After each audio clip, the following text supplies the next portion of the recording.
था। और इसके अलावा आपने सारी वीडियोस को साथ साथ देख लिया, मैं आज छोटे छोटे क्लिप्स ऐड कर रही हूँ साथ। इस तरह की मज़े मज़े की वीडियोस देखने के लिए आप मुझे फॉलो करें। मेरे चैनल पे बहुत ज़्यादा अच्छी वीडियोस आने वाली हैं यूके से रिलेटेड। तो यहाँ पे हमने आइस नहीं ली क्योंकि हमने जाना था मीट शॉप पे। हम इतनी दूर से आइस लेने आए थे ख़ास तौर पे, लेकिन हमने वो नहीं ली, वो मेल्ट हो जानी थी। मीट शॉप पे थोड़ा हमें ज़्यादा टाइम लग जाना था। तो यहाँ पे इतनी ज़्यादा सख्त गर्मी थी, इस रोड पे आके मुझे लगा कि जैसे मैं लाहौर आ गई हूँ। जैसे आपको नज़र आ रहा है कैसे गंद पड़ा हुआ है, और ये लग ही नहीं रहा था कि यूके है।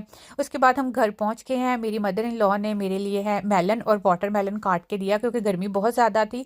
तो इसके बाद हमने प्लान किया कि इंस्टेंट बारबेक्यू जो होता है, जो लोग गार्डन में लेके जाते हैं, और छोटा सा होता है कि उसमें ज़्यादा ना इतना गंद पड़ता है और ना ज़्यादा मेहनत करना पड़ती है। तो हमने वही सोचा कि उसी पे करते हैं और बाद में उसको फेंक देंगे, ना सफाई करने का इतना मसला होगा ना कुछ और होगा। मेरा व्लॉग इतना लंबा हो जाता है और मुझे इतनी स्पीड से बोलना पड़ता है और मुझे उसकी स्पीड इंक्रीज करनी पड़ती है क्योंकि मैं चाहती हूँ कि बस जल्दी से छोटा सा व्लॉग और इसमें सारी चीज़ें मैं बता सकूँ, सारी चीज़ें मैं आपको दिखा भी सकूँ, लेकिन थोड़ा सा व्लॉग लंबा हो जाता है। तो यहाँ पे हमने इतनी ज़्यादा कोशिश की, हवा तेज़ चल रही थी। पहले नहीं चल रही थी, लेकिन जब हमने आग जलाने की कोशिश की हवा तेज़ हो गई, लेकिन धूप बहुत ज़्यादा सख्त निकली हुई थी। कल यहाँ पे बहुत गर्मी थी। और यहाँ पे अंदर जो है वो फ्राइज़ बन रही है, अवन में जो है वो स्वीट पोटैटो रखा हुआ है, और माइक्रोवेव में अवन में जो थे वो विंग्स रखे हुए थे, बाहर हम लैम्प चॉप्स बना रहे थे। सारा कुछ तकरीबन 30 मिनट्स में रेडी हो गया था। और मैंने रेडी होने से पहले जल्दी से टेबल को साफ़ किया, सारी चीज़ें बाहर लेके आई। और ये जो विंग्स आपको नज़र आ रहे हैं, इसको हाफ हमने जो है अवन में बना लिया था, हाफ को हमने इस पे बारबेक्यू पे इसको बनाना था। तो चॉप्स तकरीबन रेडी हो चुकी थी, हमने 7 विंग्स रखना स्टार्ट कर दिए। बारबेक्यू छोटा था लेकिन हम सिर्फ 3 लोग थे वहाँ पे। जो मेरी एक सिस्टर इन लॉ है वो टर्की गई हुई है हॉलीडे के लिए, इस वजह से हम बस 3 लोग थे और इस वजह से हमने छोटा सा ही थोड़ा किया।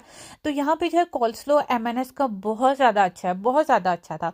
तो मैंने यहाँ की जो स्वीट पोटैटो है वो मैंने फर्स्ट टाइम खाई है। मेरे हस्बैंड बड़े शौक से खाते होते थे, अब भी खाते हैं, लेकिन मुझे कॉल पे हमेशा बताते थे मैं स्वीट पोटैटो खा रहा हूँ। तो मुझे बड़ा था कि मैंने इसको ट्राई करनी है। तो मेरी मदर इन लॉ मेरे लिए ये लेके आई, फिर उन्होंने बटर के साथ मुझे दी। मैंने बहुत ज़्यादा इंजॉय किया, बहुत मीठी थी। और उसके बाद एंड में मैंने आइसक्रीम खाई। तो ये जो है मेरी नंद की मोस्ट फेवरेट आइसक्रीम है, लेकिन जब मैंने खोला तो अंदर से काला काला सा कुछ निकला, और यकीन करें ये कोई जापानीज ब्रांड था और मुझे ज़रा अच्छी नहीं लगी। उसके बाद मुझे ट्विस्टर दिया वॉल्स का, जो कि बहुत ज़्यादा अच्छा था, और मेरे हस्बैंड मुझे लेने आ गए। हमेशा की तरह वो आपको खाते हुए नजर आएंगे क्योंकि मैं उनके क्लिप्स ही वही लेती हूँ। तो यहाँ पे मौसम बहुत अच्छा था, जाते हुए हवा चल रही थी। मिलते हैं न्यू ब्लॉग में, बाय बाय।